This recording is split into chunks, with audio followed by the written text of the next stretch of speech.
Alexander Zverev. He's now beaten Zverev 10 straight times over the last 2 years. In the NBA, Frank Vogel will be an assistant at Golden State. WNBA, Indiana rip Vegas.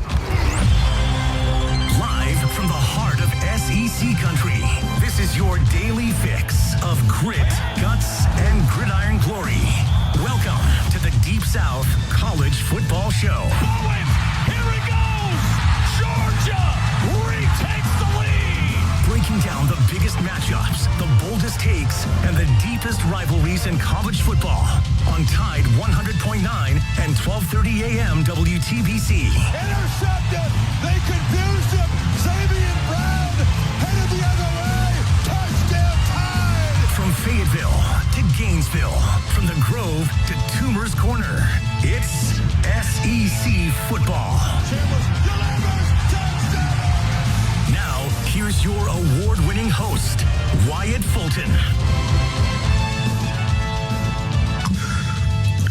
Welcome back to another edition of the Deep South College Football Show right here on Tide 100.9 and 1230 AM WTBC, your home for Alabama Crimson Tide sports and the Deep South College Football Show YouTube page. We appreciate everybody who's been tuning into the content here on the page.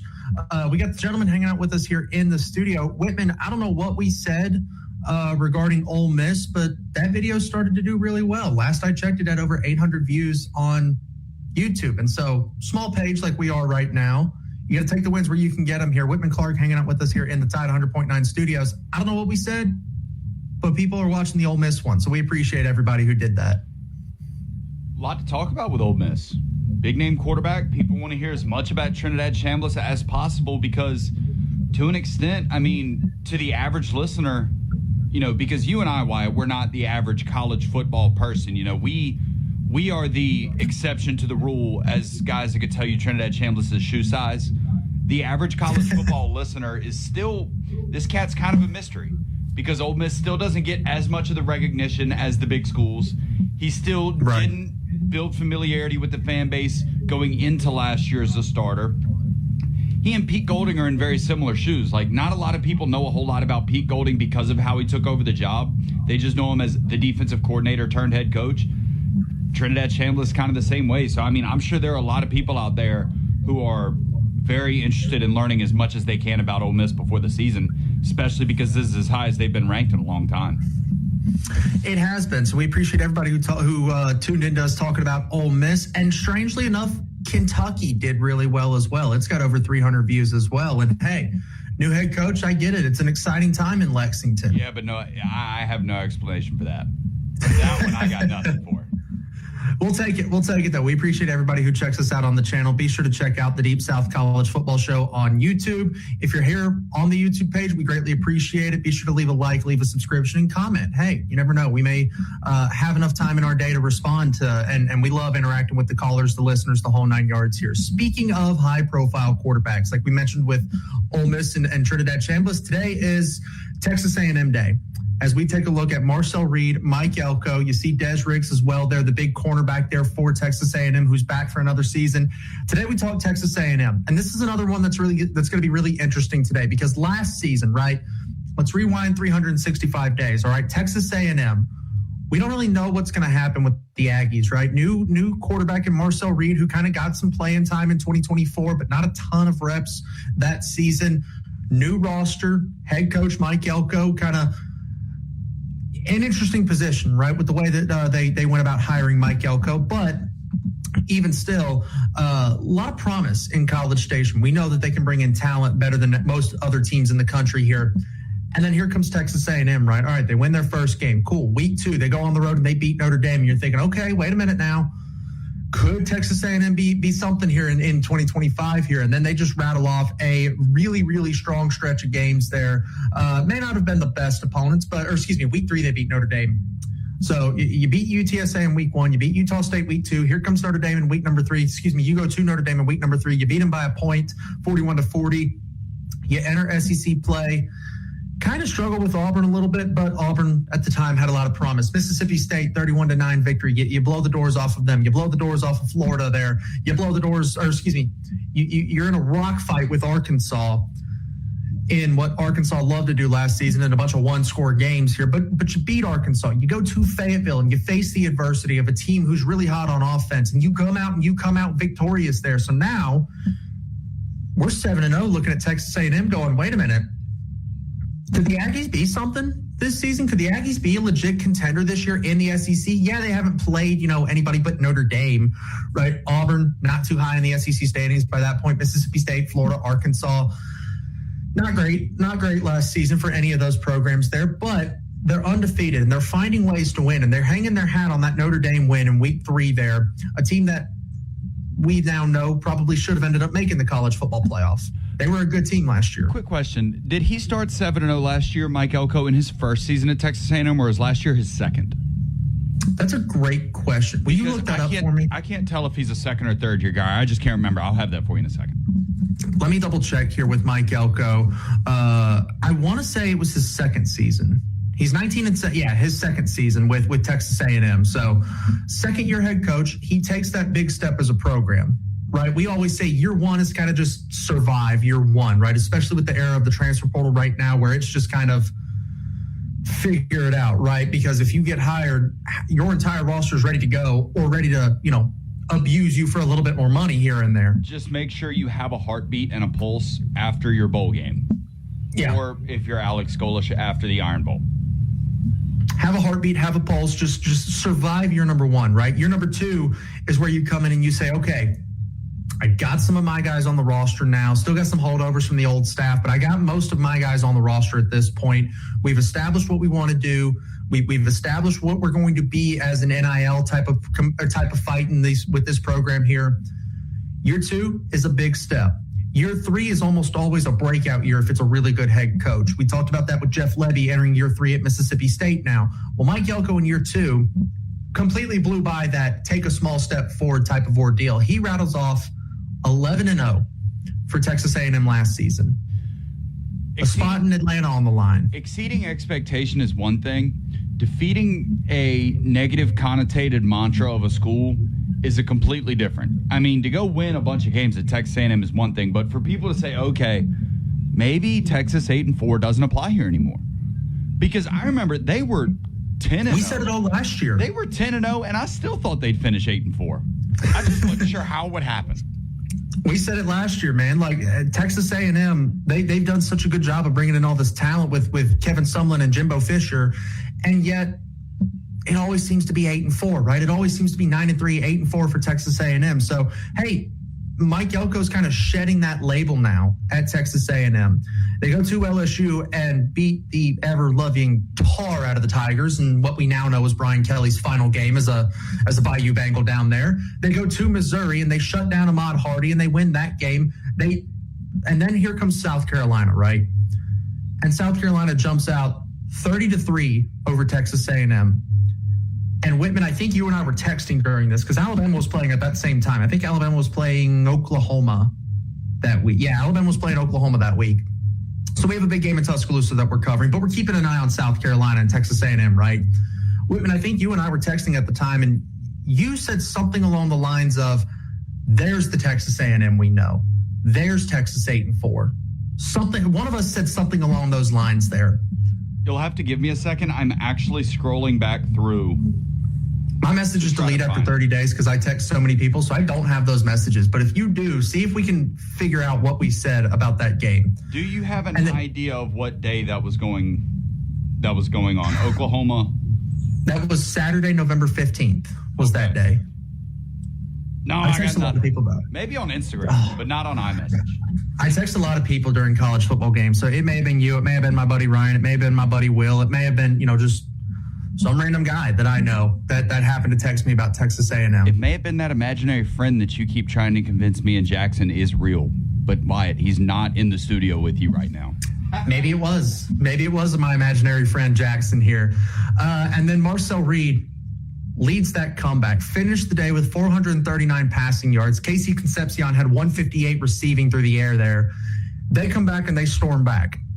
And that was the moment I started to actually believe in Texas A&M, right? Yes, it's phenomenal to go win at LSU, but now we know by that point in the season, we knew LSU wasn't anything. We knew Arkansas wasn't good. We knew Florida had no head coach by that point. We knew Auburn had no head coach by that point, right? So, yes, you can hang your hat on that Notre Dame win, but by that point, by November, hanging your hat on a win in week 3 doesn't necessarily hold the same amount of weight as it does in week 5. No, it doesn't. And it's an anomaly that their schedule played out the way it did. I mean, you remember before the Texas game, every single one of their wins in the SEC had come from the right half of a standings graphic, which is maybe like one of the biggest one in a million things I've ever seen in sports. However, I don't think you can't knock Texas A&M for that. You play the schedule you're given. They were given an SEC schedule. It's not their fault that every single one of the teams they played just happened to be not good at football. But I would say that they have just as much a right to hang their hat on that Notre Dame win as anybody has their right to hang their hat on a win in the country. Because not only did they beat Notre Dame, they beat Notre Dame on the road at night underneath touchdown Jesus. And they didn't just beat Notre Dame at home. They beat a Notre Dame team that had just lost a game. Yes. Now, why does that doesn't make a lot of sense? You think maybe if you're thinking through an NFL lens, well, if a team just lost, maybe they're not that good. No, Notre Dame was as good as anybody last year. And in college football, teams play better after a loss because in college football, losses are amplified massively.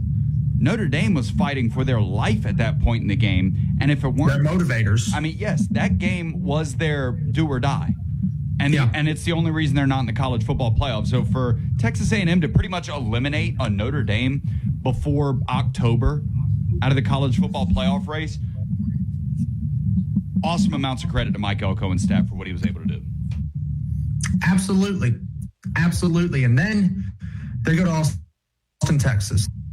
Marcel Reed throws 2 interceptions, and they lose that game. Okay, fair.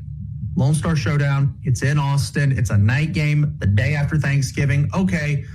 And we knew Texas was good, right? Like Texas started the season number 1 in the country. So we knew Texas was a good football team. Maybe not the level that we expected, but we knew that they were good, right? And then here comes the college football playoff and Carson Beck and Ruben Bain and Akeem Mesidor and Malachi Toney and the Miami Hurricanes. And you go out and lose that game. Marcel Reed throws 2 more interceptions in that game.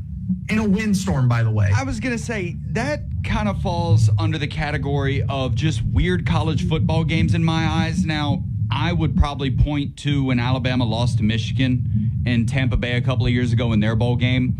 Yeah. But that was completely meaningless. This was not a college football playoff game, but the vibes are weird. There was a weird rainstorm that day. You kind of looked like neither Texas A&M or Miami enjoyed playing that football game. I don't think Miami really went in there and won. I think they just didn't lose. I'm not going to say Texas A&M got shafted because there was an entire other football team that had to throw passes through that wind and kick field goals through that wind just like they did. But I would love to see those two teams go at it again one-on-one in perfect conditions because Miami and Notre Dame played very close football games. Notre Dame and Texas A&M played very close football games. Logic would lead me to believe that Texas A&M and Miami, under good conditions on a healthy field in a good playing environment, would be a hell of a football game. Yeah, something tells me that'd be a very fun game to watch there. And who knows, maybe we get it in 2026 now instead of 2025. And yeah, there was that windstorm, right? It began to affect, because we were hearing about it in Norman. Right. We were hearing about the windstorm that was going to come through and gusts and all this other stuff. And it started to affect Alabama and Oklahoma late in that game on Friday night. So noon on Saturday, the wind is still whipping through the central United States. It's now in Kyle Field. It's now in Texas A&M College Station, Kyle Field. And it affected that game very, very strongly. So that was last season for Texas A&M. This season, I'd be utterly shocked if they play the entire bottom half of the SEC again. Looking at the schedule, I'd be hell has frozen over if they play the bottom half of the SEC again in 2026. Statistically impossible, but we'll cover the schedule later in the show. We'll cover the schedule later. We'll go ahead and take our first time out after recapping last season for Texas A&M, and we will take a look at the offensive side of the football led by that man right there, Marcel Reed, right here on the Deep South College Football Show on Tide 100.9 and 1230 AM WTBC.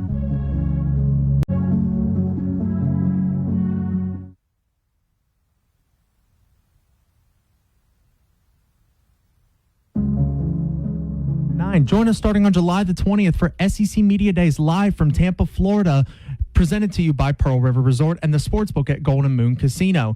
We'll bring you live updates, press conferences, and interviews from all 16 teams in the Southeastern Conference at SEC Media Days 2026 from Tampa, Florida, presented by Pearl River Resort. Join us starting July the 20th. Nobody does it better than Regent Seven Seas Cruises. Enjoy all-inclusive, unrivaled luxury with unlimited shore excursions, indulgent cuisine, personalized service, and more aboard spacious all-suite ships. Visit rssc.com to experience the unrivaled. Ask your doctor about Tremfya today. Call 1-800-526-7736 to learn more or visit tremfyaradio.com. Tide 100.9 Tuscaloosa weather. Here's your Tuscaloosa and West Alabama forecast this afternoon. Keep the umbrella handy as we'll continue to dodge the raindrops. Clouds, showers, and thunderstorms are likely. Light westerly breeze at 87. Storms remain likely this evening before cooling to a muggy 71 tonight. Tomorrow, unsettled pattern persists as we'll keep showers and storms in the forecast 85. Rain chances continue Wednesday 88. Richard Wedding at the Weather Channel for Town Square Media, Tuscaloosa. It's 82 degrees in Tuscaloosa. Hey, y'all. This is Alabama offensive lineman William Sanders, and you're listening to Tide 100.9, the home of Alabama Crimson Tide Sports.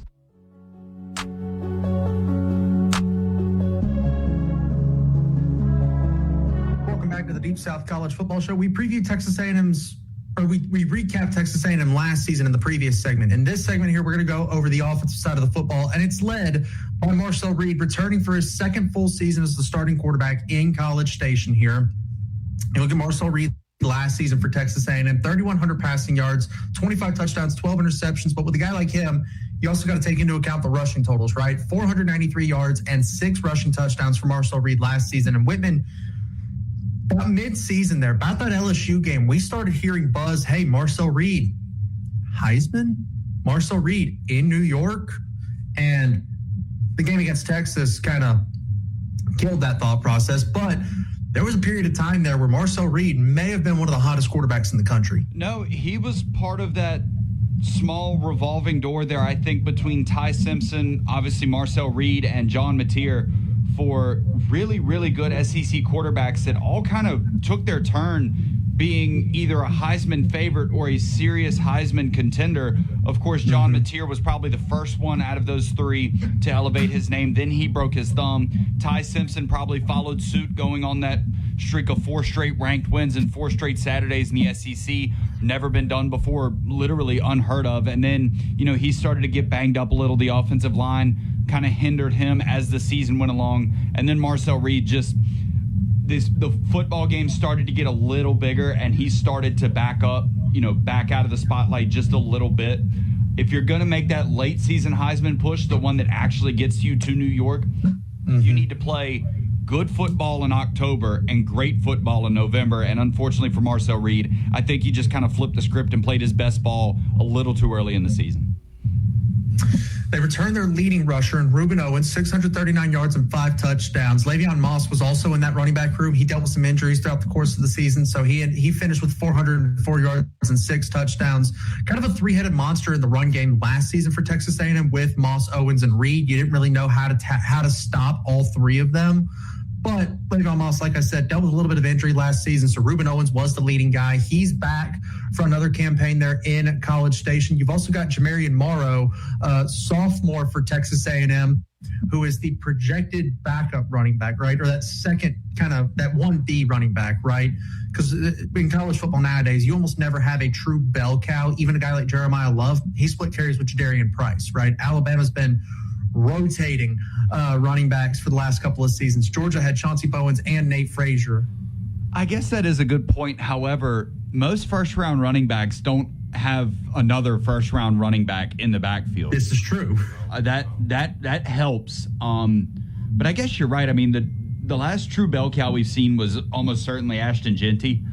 But I think he's sort of the anomaly where, I think he would have gotten 80% of the carries had he played for Georgia. Yeah. He was that good. But no, I do believe the running back by committee is the new way to go. But it just makes a lot more sense. You've got a true RB1 in Ruben Owens. Well, even take Missouri, for example, right? We talked about Missouri before, right? Ahmad Hardy is RB1. There's no question about that. If he's healthy, he is RB1. But you've also got another guy in that backfield in Roberts that might make that one of the best running back rooms in the country, not just in the conference, in the country. So for Texas A&M, yeah, you've got a really good RB1 in Ruben Owens.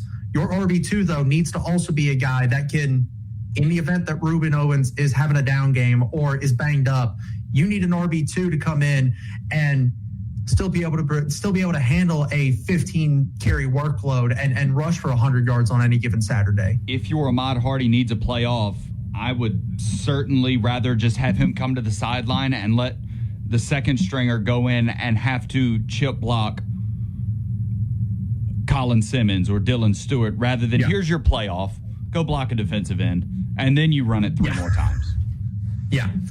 You look at the wide receiver room for Texas A&M, it's one of the best in the country, right? Mario Craver and Ashton Bethel-Roman are back back after last season with Texas A&M, where they were second and third on the team in receiving yards. Texas A&M did a really good job of spreading the ball to their top three receivers last season. Concepcion had 919 yards. Well, he's gone to the NFL. The next two guys on that list, Mario Craver had 917 yards, and Ashton Bethel-Roman had 503 yards. 9 touchdowns for Concepcion. Craver had 4. Bethel-Roman had 5 last year. So they did a really good job spreading the ball around to all these guys. And, oh, by the way, 2 of them are back. 2 900-yard receivers in high-level college football. I mean, that is nothing to scoff at all. That is very impressive.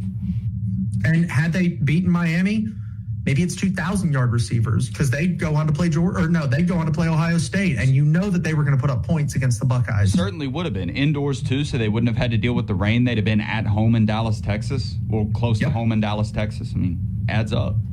Could have had 2,000-yard receivers had they been able to handle their business against Miami last year. And then, oh, by the way, you lost Casey Concepcion. Not great when you look at that. So who'd you bring in to replace him? How about a guy that caught 8 touchdowns last year for Alabama and 511 yards? Isaiah Horton, a big framed wide receiver, 6'4", 208. Isaiah Horton is.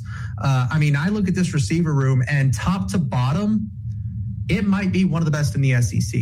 And then, oh, by the way, former 5-star Terry Bussey's just hanging around as that 4th wide receiver. I think Isaiah Horton complements Marcel Reed phenomenally. What we noticed out of Isaiah Horton last year at Alabama, a massive catch radius. He pulled in a lot of touchdowns from Ty Simpson that Ty had to put up in the top shelf. Not necessarily bad throws, but he had to put them up where only Isaiah Horton could get it or it would fall out of bounds. Marcel Reed, we've talked about it. The accuracy, while he is a good quarterback, he is hindered a little bit by his downfield throwing, his mid-level accuracy, things like that. If he's going to not sail a ball but maybe leave 1 or 2 a little high up, there aren't many receivers I'd rather have in the sport than Isaiah Horton that I would trust to go down and get that football or at the very least not let it be intercepted. I think that is a receiver that complements Marcel Reed very well, that can go up and make plays for him deep down the field. So you've got a burner in Mario Craver, you've got a gadget guy in Ashton Bethel-Roman, and you've got that big frame jump ball 50-50 guy in Isaiah Horton. I mean, this feels like one of the more complete wide receiver rooms in the SEC. Not saying they're up there for the best. I don't know if they are the best because like the ceiling for these guys, I don't know if it's the same ceiling as what like Cam Coleman and Ryan Wingo have at Texas. But from where all these guys are right now on July the 13th, 2026, this is probably one of the better rooms in the country and is in the conversation for best in the SEC. Sneak peek to the preview side of the show. These Texas A&M receivers against that Alabama secondary, what a game. That could be nice. That could be a lot of fun there. Offensive line for Texas A&M this season here. 4 new guys are going to be starting on that offensive line after their previous stars went off to the NFL. You brought in Tyree Adams, a redshirt junior transfer here, I believe from LSU. Yeah, he came from LSU. And your other tackle, so he's projected to play your left tackle spot. The right tackle spot is a guy that we're very familiar with from his days in Tuscaloosa, Wilkin Formby, who started at right tackle, kind of competed with Elijah Pritchett in 2024. 2025, he wins the starting job, ends up getting that spot taken by Michael Carroll, right? And we do appreciate Formby for what he did at Alabama. But when a 5-star freshman's playing playing at the level that Michael Carroll did, it's very, very difficult not to put that guy in the starting lineup. Certainly. And I think they ended up just switching, right? Formby kicked into guard, and Carroll went out to tackle. Tell you what, though, I think Wilkin Formby probably has a bit of a leg up, more so than maybe most transfer linemen would, especially most transfer linemen that are coming in and are blocking for a dynamic quarterback like Marcel Reed for the first time, because we know we've heard it. Some offensive tackles maybe aren't the biggest fan of those running quarterbacks because you don't always know where they're going to be. Let's not forget, Wilkin Formby spent 12 games blocking for one of the most elusive quarterbacks of the 21st century in Jalen Milroe. So there's definitely some familiarity there for him when it comes to blocking for a guy like Marcel Reed, which may not make a world of difference, but maybe early in the season there won't be quite as many hiccups out there on the right side that there otherwise would be had he been blocking for your average, 6'5" pocket passing, non-mobile white guy. What have we seen so often in college football recently? Experience wins football games, right? Experience is key. These young teams, they're very talented, but they're not in these situations, these gotta-have-it type of moments, right? That's not the case with Texas A&M. I'm looking at the roster here. Isaiah Horton, redshirt senior. Ashton Bethel-Roman, redshirt sophomore. So he spent 3 years in college. Mario Craver, junior. Offensive line, your youngest guy is a redshirt sophomore. You've got a redshirt junior in Tyree Adams from LSU. Cohen Eccles is a redshirt sophomore from LSU. Mark Naboo is returning as the starting center, redshirt senior there. Trevon Baugh, senior. Wilkin Formby, redshirt junior. Micah Riley at tight end, redshirt senior. Marcel Reed, redshirt junior. Ruben Owens, redshirt junior. These are all guys that have played 3 or more seasons of college football. Especially on the offensive line. I mean, we've talked about it. That is where teams win games, is nowadays, of course, with 4th and 5th year offensive linemen that know how to handle big pressure moments. I think you've talked a lot about title windows, and like nowadays teams need to shoot for gaps to win games here, and here. This is a win now offense for the Aggies. That's what it feels like for Texas A&M. Now, what about the defensive side of the ball, right? Because offense wins games, defense wins championships. We'll talk about the Aggies defense here on the other side of this break. And no taxes. Again, don't forget to save big this weekend at all 3 locations of Urban's. Tell them Van the Bootman sent you. Roll Tide, the best sports talk, period. Your home for Alabama sports. Tide 100.9 and streaming on the Tide 100.9 app.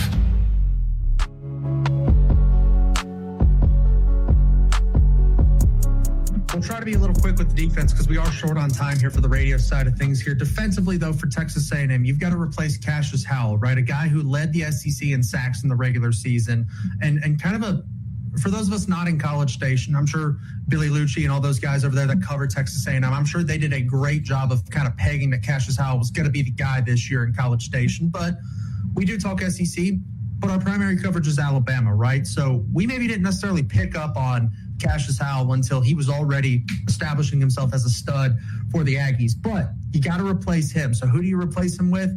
Well, you brought in Anto Saka. I'm hoping I pronounced that correctly, from Northwestern, who had 3 sacks last year. He also had 4 tackles for loss for Northwestern a season ago. You also bring in another guy here, CJ Mims at nose tackle here, as my internet just completely died out on me. That's fun. Love that. That is because there is a torrential downpour happening outside right now. They just dropped the bottom out on Tuscaloosa.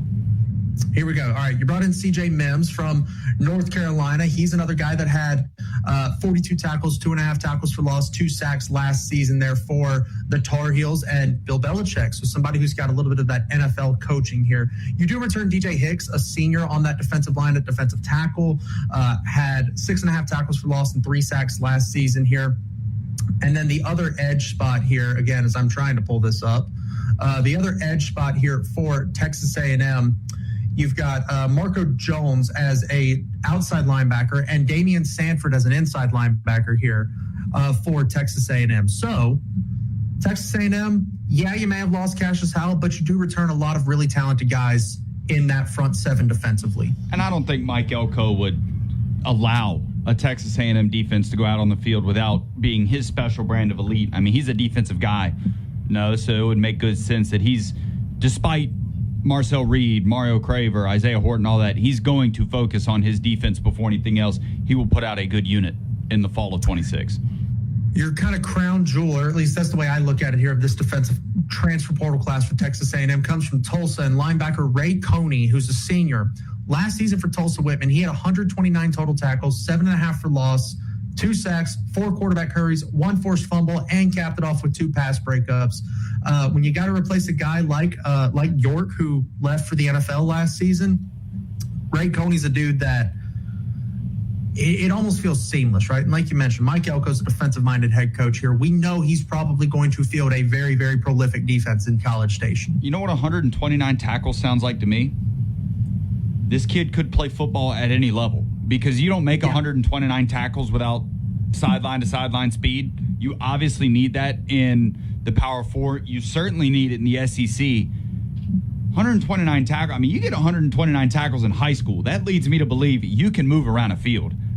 You're like a 4-star if you do that in high school. I do think that will be a very seamless transition for him over into a Texas A&M program where he's got much better facilities to build on that 129 tackles.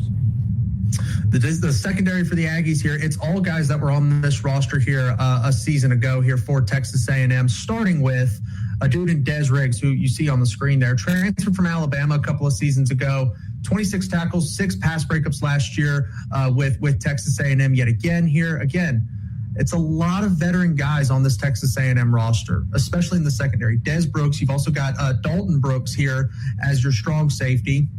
Yeah, my internet's completely crapped out on me here, so I do apologize. I'm not able to pull up the stats right now, but these are all names that, again, even though we may not look at Texas A&M on a day-to-day basis, these are names that I'm recognizing, right? And so it's almost like I'm a casual viewer, right? These are guys that, look, I may not know how many tackles they had, how many tackles for loss, how many sacks, how many interceptions, pass breakups that these guys had last season, right? But I know the name. I remember watching games and hearing Dalton Brooks on the tackle, Marcus Ratcliffe on the tackle, Julio Humphrey, that's a name I heard a lot last year for Texas A&M. You mentioned Rick's on the screen. I just wanted to say before you go any further, Wyatt, your graphic game is starting to pick it up the more we get through these previews. I remember Alabama's and Auburn's. You literally had to tell people, you were like, hey, I'm sorry, I'm not cheating using AI. It's going to suck. Get over it. Starting to fill this thing in pretty nice. I appreciate it. I do appreciate that. Yeah, the graphic game was not great to start with, but I didn't want to use AI, right? We like employing humans around here. Well, no, you don't, because if you did, you'd pay me. Do I get a raise for the compliment, or? How about I take you to Tampa for the compliment? Hey, what a great idea. I think I'll do that instead. We'll be in Tampa next week for SEC Media Days. Pearl River Resort's helping us get there, so we greatly appreciate them here. But no, again, this is a secondary for Texas A&M that I expect to be really, really good this season for the Aggies. I do think probably pass rush is a spot where I don't want to call it a weakness, but it's a question mark, right? We say it all the time. Just because something is a question doesn't necessarily mean it's a weakness. I think that might be the case for Texas A&M on defense. It's like when Alabama had Nick Saban, right? You know you've got a defensive-minded head coach. You know that defense is going to be good. You may not know all the names right now, but we get to the middle of the season, and Anto Saka has 6 sacks or something. I'm glad you mentioned Alabama. I was going to try to relate this to probably a majority of our Alabama listeners who have heard us talk multiple times about how the Alabama secondary is going to be the strength of the defense, while right now the pass rush is a bit of a question, not a negative question, not a positive, but a question nonetheless. If you're trying to get a grasp on A&M, think of the Alabama defense. An entire returning defensive secondary, corners and safeties, there to maybe give that new pass rush or that newer pass rush that extra half second, that extra pump fake from a quarterback to help your guys get home and get the sack. Exactly. And so, hey, and speaking of Texas A&M and Alabama, we'll go ahead and take this next time out here because we want to have plenty of time to talk about the schedule here. And we also got to get to Wayne and Northport here as well. But Alabama and Texas A&M play this season for the first time since 2023. So what does that game and the rest of the schedule look like? Possible. Ask your doctor about Tremfya today. Call 1-800-526-7736 to learn more or visit TremFyaRadio.com. Tide 100.9 Tuscaloosa weather. Here's your Tuscaloosa and West Alabama forecast. This afternoon, keep the umbrella handy as we'll continue to dodge the raindrops. Clouds, showers, and thunderstorms are likely. Light westerly breeze at 87. Storms remain likely this evening before cooling to a muggy 71 tonight. Tomorrow, unsettled pattern persists, as will keep showers and storms in the forecast. 85. Rain chances continue Wednesday, 88. Richard Wedding of the Weather Channel for Town Square Media, Tuscaloosa. It's 82 degrees in Tuscaloosa. Where the season never ends. This is your home of Alabama sports. Tide 100.9 and streaming on the Tide 100.9 app.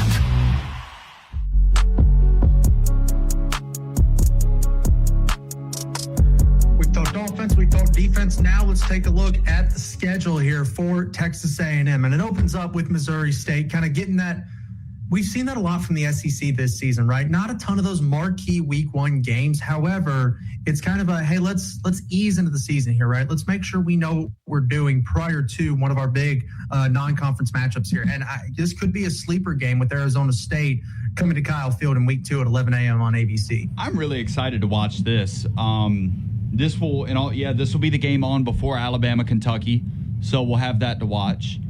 I'm going to have to pull up the multi-view with that game and Oklahoma and Michigan on the same. Yes, you're exactly right, because that'll certainly get God's. It's going to get overshadowed. This game is going to get overshadowed. But, I mean, you've got to think, we're dealing with God's greatest gift to mankind, big noon kickoff.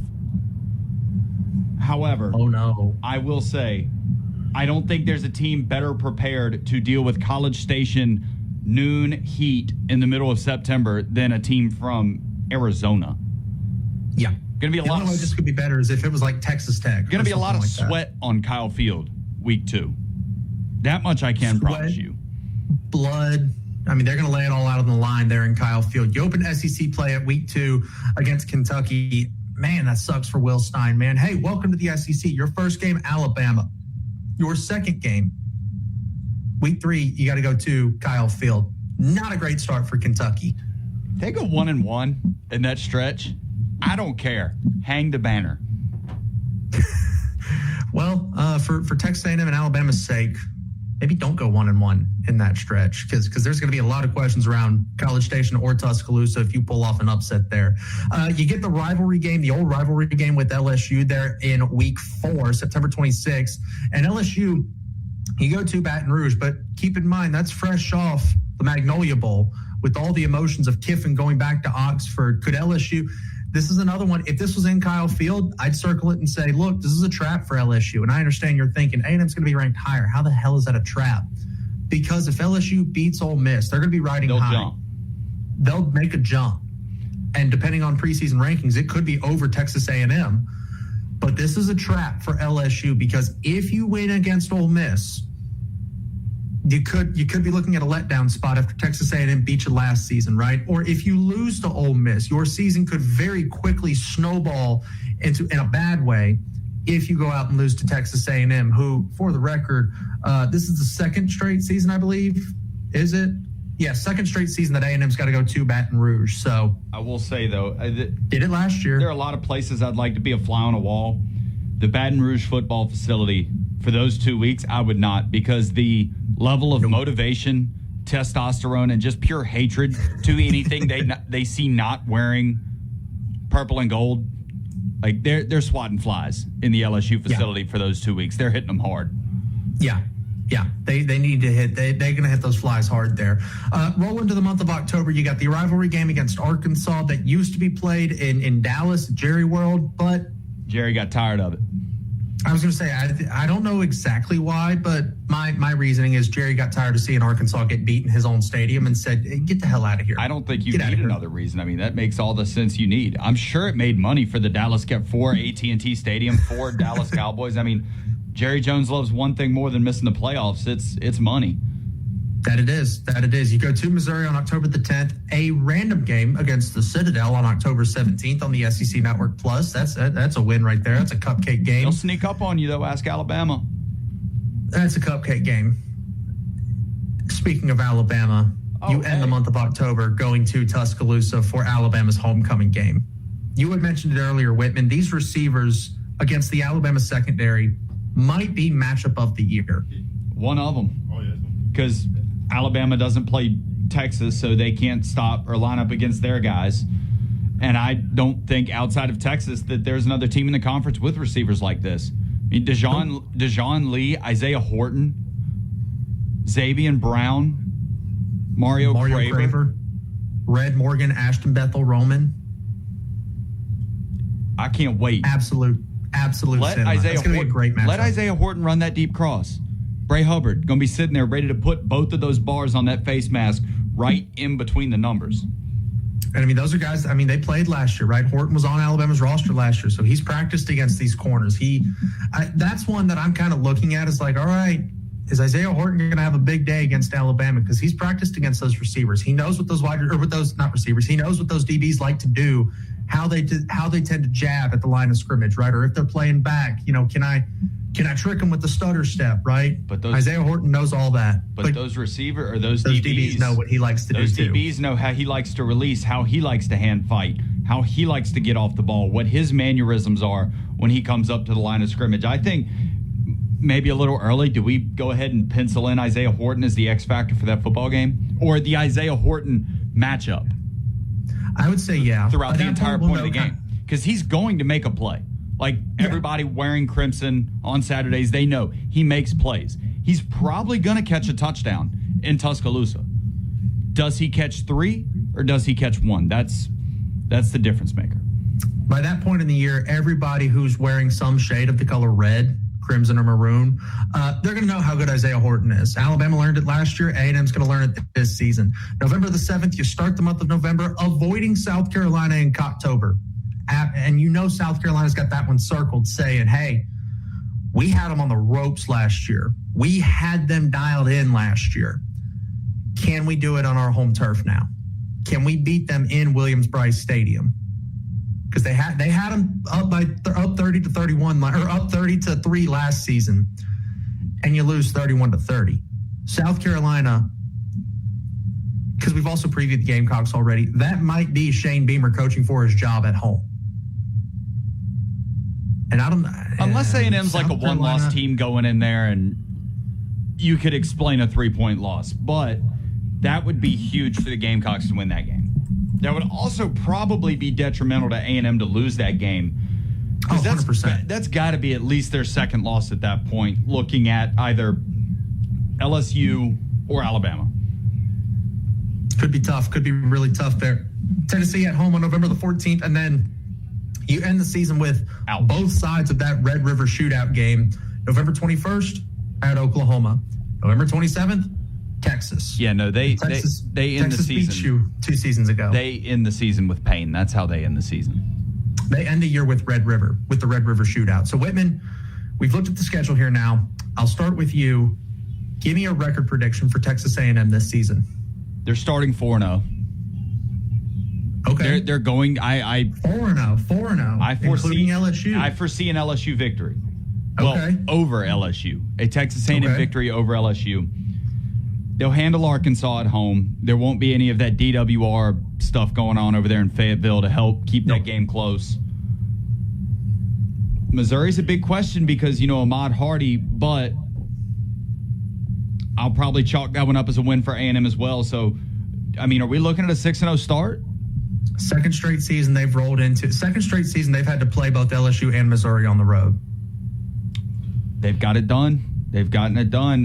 So they'll be 7-0. If they're 6-0, they will be 7-0. October 24th. I can't pick a team to lose in Bryant-Denny that's not Georgia. Like Alabama, I've seen 2 home losses. I've got to play the odds, roll with probability. 3 years as a college student, I've seen the home team lose twice. Give me Alabama. Okay. South Carolina. Ooh. I didn't think it would be that difficult. I'll give A&M the win. I'll give A&M the win. Okay. Tennessee. Give me 9-3. Back-to-back losses. Okay. Back-to-back losses. Maybe they're that 3-loss team that makes the playoff, scrapes in at 12 and just lost 2 field goal kicks to Oklahoma and Texas. That's how they lose. They lose those 2 games by a combined 5 points.